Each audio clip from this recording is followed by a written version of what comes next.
اللہ تعالیٰ کا قول یا ایھا النبی قل لازواجک وبناتک ونساء المؤمنین ان یدنین علیہن من جلابیبہن، کہ اپنے اوپر چادروں سے پورا پردہ لے، ڈھک لیں اپنے جسم کو.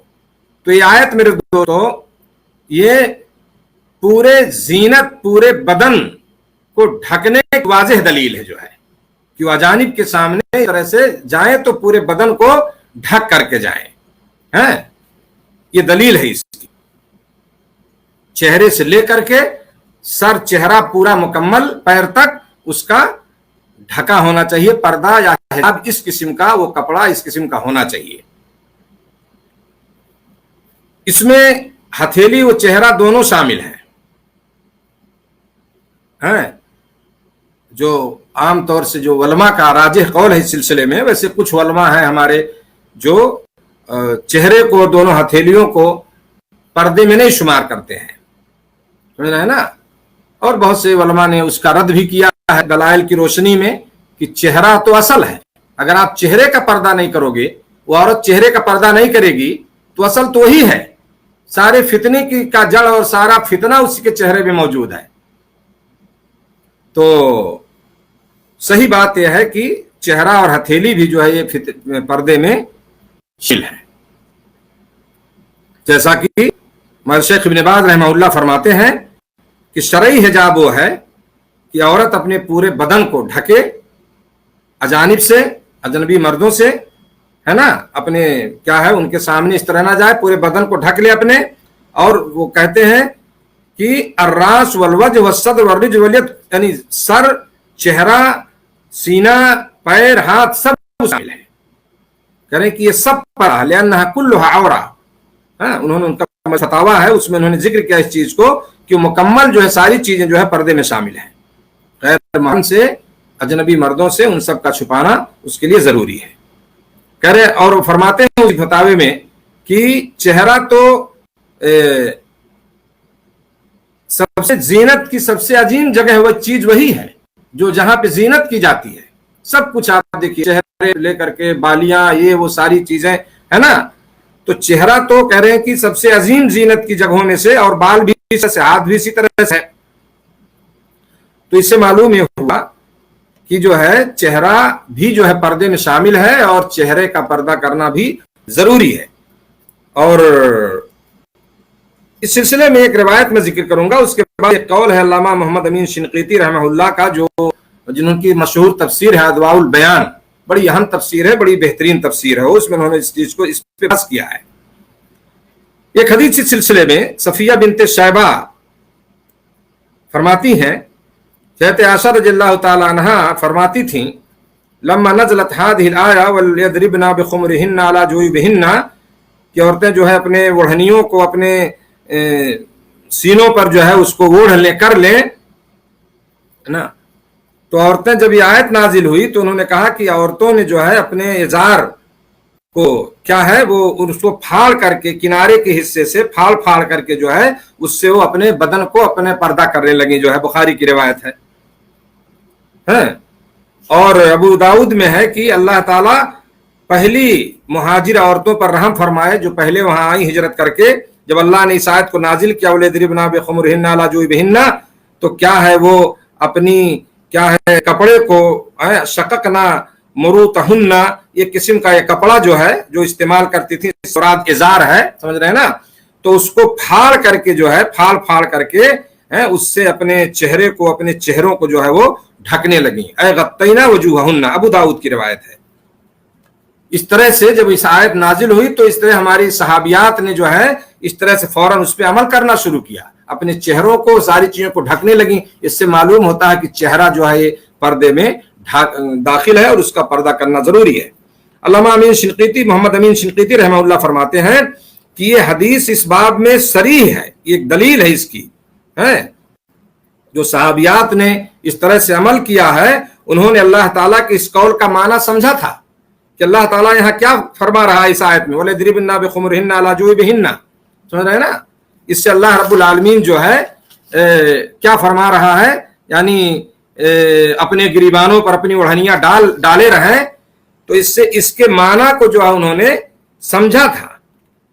تو کہہ رہے ہیں کہ یہ چہروں کے پردہ کرنے کا مقتضی ہے، یعنی چہرہ کا پردہ کرنا اس سے لازم آتا ہے۔ انہوں نے اپنی ازاروں کو پھاڑ کر کے جو ہے اپنے چہروں کا پردہ کیا ہے، اللہ رب العالمین کے حکم کی پابندی کرتے ہوئے، حکم کو مانتے ہوئے انہوں نے اپنے کپڑوں کو جو ہے ازار کو پھاڑ کے جو ہے اس طرح سے اس کے کچھ حصے سے جو ہے اپنے سر اور چہرے کو انہوں ڈھک لی جو ہے۔ یہ مفہوم انہوں نے سمجھا تھا صحابیات نے۔ اس سے معلوم ہوتا ہے اور ایک آدمی اس کو سمجھ سکتا ہے کہ ایک عورت کا اجنبی مردوں سے پردہ کرنا اور اپنے آپ کو چھپانا ہے نا، اپنے چہرے کو ان سے چھپانا، یہ جو ہے صحیح حدیث سے ثابت ہے، جو سنت یا جو سنت صحیحہ جو ہے اللہ رب العالمین کی یعنی قرآن مجید کی تفسیر ہے، کیونکہ بغیر حدیث کے بہت سارے ایسے مسائل ہیں جو آپ صرف قرآن کی آیتوں سے نہیں سمجھ سکتے ہیں۔ اور حضرت عائشہ رضی اللہ تعالی عنہا نے یہاں ان عورتوں کی تعریف کی جنہوں نے جلدی کیا اس کے حکم کو ماننے میں، ان مہاجر عورتوں کی تعریف کیا کہ اللہ ان پہ رحم فرمائے۔ اور یہ چیز ظاہر ہے اور یہ بات معلوم ہے کہ ان عورتوں نے چہرے کے پردہ کرنے کو اسی آیت سے سمجھا تھا۔ اور کیسے سمجھا انہوں نے اس کو؟ اللہ کے نبی صلی اللہ علیہ وسلم سے، کیونکہ وہ موجود تھے اور وہ عورتیں نبی کریم صلی اللہ علیہ وسلم سے ہر وہ مسائل پوچھتی تھیں جو ان کے لیے دینی مسائل جو ان کے لیے مشکل ہوتا تھا، جو نہیں سمجھتی تھی۔ تو صحابیات نے خود نہیں عمل کیا ہوگا، گویا کہ اس کے معنی اور مفہوم کو نبی کریم صلی اللہ علیہ وسلم سے سمجھا ہوگا کہ اس آیت کا مطلب کیا ہے، یعنی چہرے کو، سر اور چہرے کو پردہ ڈھکا جائے، پردہ کیا جائے، تب انہوں نے اس پہ عمل کیا ہے۔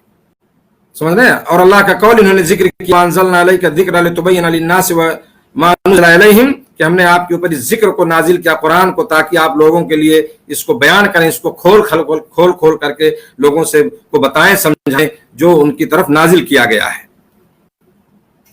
تو کہہ رہے ہیں کہ یہاں یہ ممکن نہیں ہو سکتا ہے کہ ان صحابیات نے، ان عورتوں نے اس آیت کے معنی اور مفہوم کو اپنے مرضی کے مطابق جو ہے سمجھا ہو، یہ ہو ہی نہیں سکتا۔ انہوں نے جو سمجھا، جو عمل کیا، وہ نبی کریم صلی اللہ علیہ وسلم سے سن کر کے اور آپ صلی اللہ علیہ وسلم سے پوچھ کر کے، سمجھ کر کے۔ اور انہوں نے ایک قول ذکر کیا حافظ ابن حجر رحمہ اللہ کا، جنہوں نے بخاری کی شرح کی ہے، فتح الباری مشہور شرح ہے، آپ لوگ جانتے ہیں، بڑی اہم کتاب ہے وہ بخاری کی شروحات میں۔